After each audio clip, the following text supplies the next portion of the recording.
What's going on, everybody? Edison T, Crux, and welcome to a very special Memoriam episode of my HeartGold Nuzlocke. Now, if you have not seen the previous episode where I fight off against the Elite Four, you're going to want to go check that out right now before you go any further because there are some serious spoilers ahead. Now, that being said, this is going to be a special chance to look back at the Pokemon who have lost their lives during this amazing journey through HeartGold. Now, in a Nuzlocke, obviously we celebrate our victories, but it's just as important to honor those who have fallen to make it this far. Now, if you're expecting a sober, sad, funeral type of attitude, that's not what this is going to be, because I don't believe that's the way to look at it. These Pokemon, every last one of them did great and made the ultimate sacrifice so that we could get as far as we did and so that we could all go on this adventure. So we're going to look back with a positive frame of mind and give remembrance and honor to those that made this journey so special and who made the ultimate sacrifice along the way. So with that being said, let's get started. Now, we were fortunate, so very fortunate, to go the first 9 episodes of this series without a single death. And compared to my past endeavors, I think that's a really good accomplishment. But the first of the fallen heroes of this adventure happened in episode 9, The Wrath of Hades. And that was when we hit an unexpected, totally unexpected battle against my rival. And it was honestly one of the most intense fights of the entire series. It is one of my favorite episodes of HeartGold because it was such a nail-biter. And Micteca, my Ghastly, who we caught in the bell tower, passed away in that fight. Which is ironic because she died as a ghost. She died to Hades, who mythologically is the guardian of the underworld. There's a lot of symbolism going on there. But Micteca did amazing in that fight.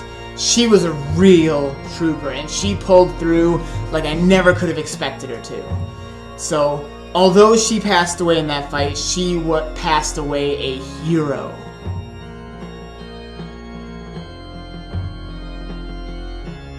After Micteca's death in episode 9, we went a solid amount of time with no deaths, which is fantastic. I'm really proud of how all my Pokemon pulled through.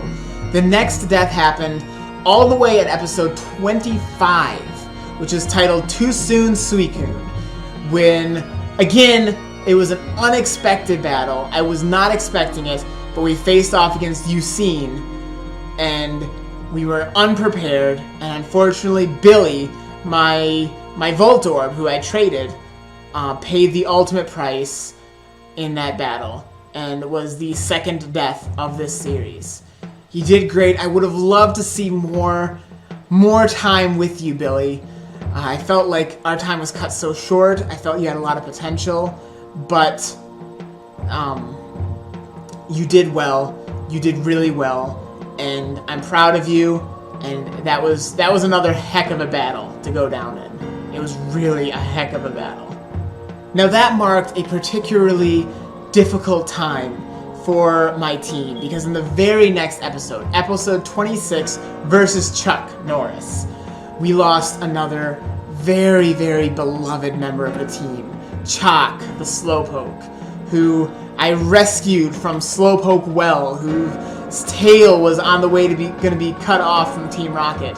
Chalk did phenomenal, and we were, in the midst of discussing if he was going to become a slow bro or a slow king, and there was so much potential with Chalk that it was so sad to see him go. But once again, he did admirably, and without him, I don't think we would have been able to pull through that fight. So, Chalk, you have been missed. You have not been forgotten.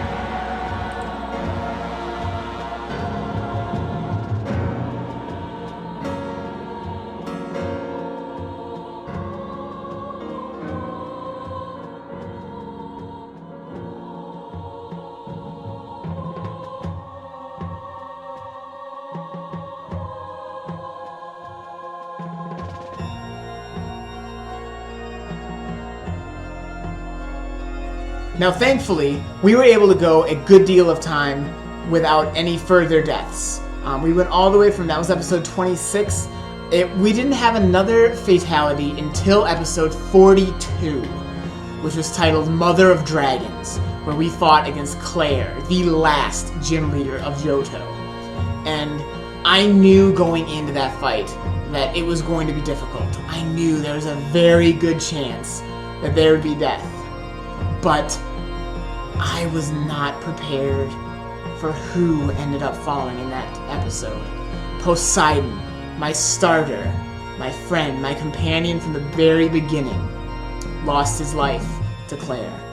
And that was a very difficult thing to face.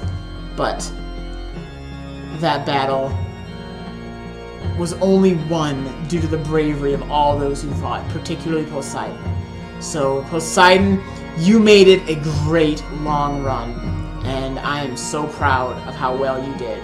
You certainly have never been forgotten, and the team carried on in your honor. Now the next fatality came completely out of the blue. It was in episode 46, aptly titled Tragedy on Route 27, because I did not expect this at all. Hercules, my Machamp, that I caught as a Machop and just immediately said, I want to train you. And I think in the next episode, he was on the team as a permanent addition. And I loved Hercules. He was such a great member of the team. And just out of nowhere, a random rogue critical hit took him down. And that one hit me hard because I was not expecting him to go down. I did not expect that at all. But again, that's the nature of these things. You never know when tragedy will strike, and Hercules, it was just your time.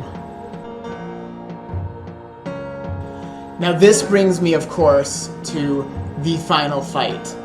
There were no other fatalities until episode 49 of Gods and Champions.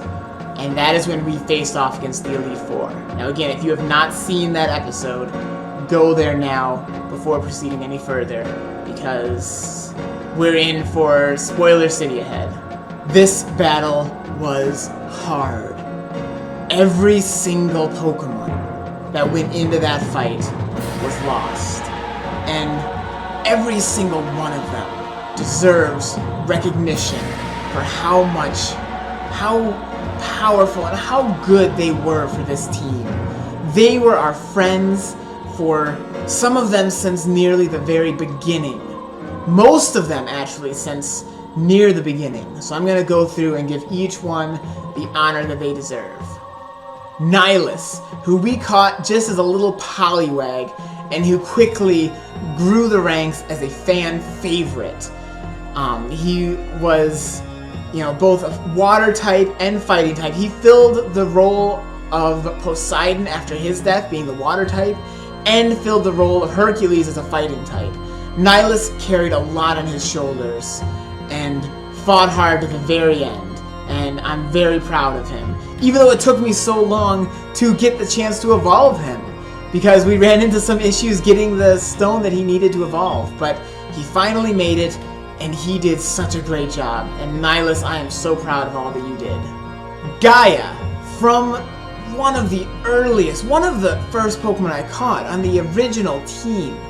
She has always been a mother figure, Mother Earth to the whole team. She wasn't always part of the team, but when she was fiercely protective of her friends and her family.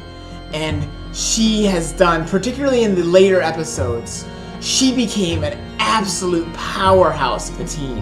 And so many battles were won because of her strength and her fierce protectiveness of her friends. Gaia, you were amazing. Hydra was one of the most recent members of the team, and one of the ones I think has so much potential. I saw right away the possibility for Hydra to be interesting, because I've never really trained a dragon type before. Not seriously. So I was really excited to use Hydra. And even though he wasn't with us for long, of any of those in the final fight here, he was the one who was with us the shortest amount of time. But he, in the time he was with us, was admirable. And he fought hard.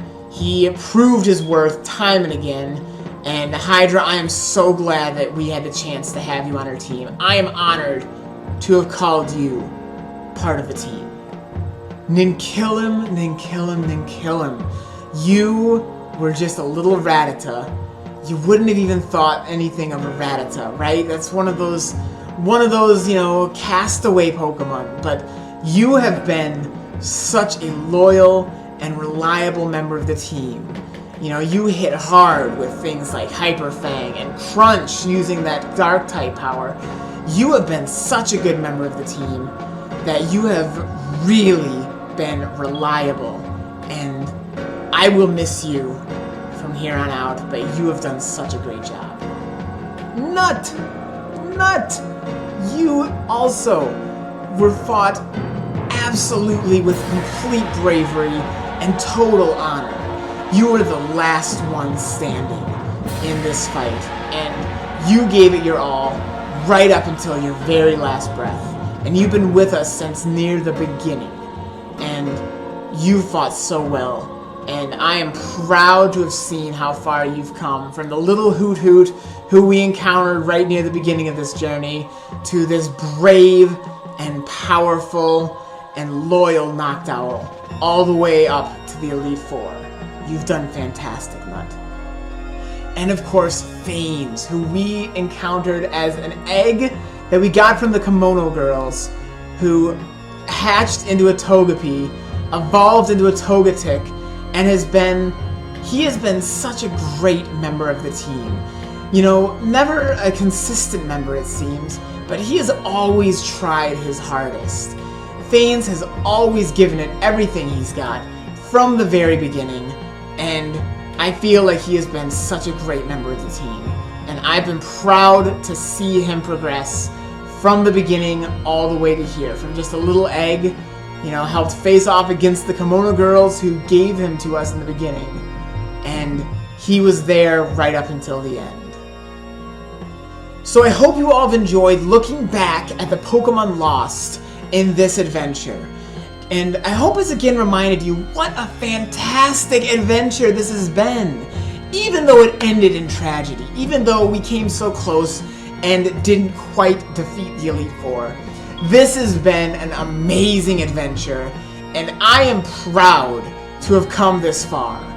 And I hope you have all enjoyed it as much as I have. This has been the first Nuzlocke that I saw all the way through to the Elite Four. And even though I lost it, that's okay. That happens sometimes. But I have enjoyed the experience. I have enjoyed the adventure. And I hope all of you have too.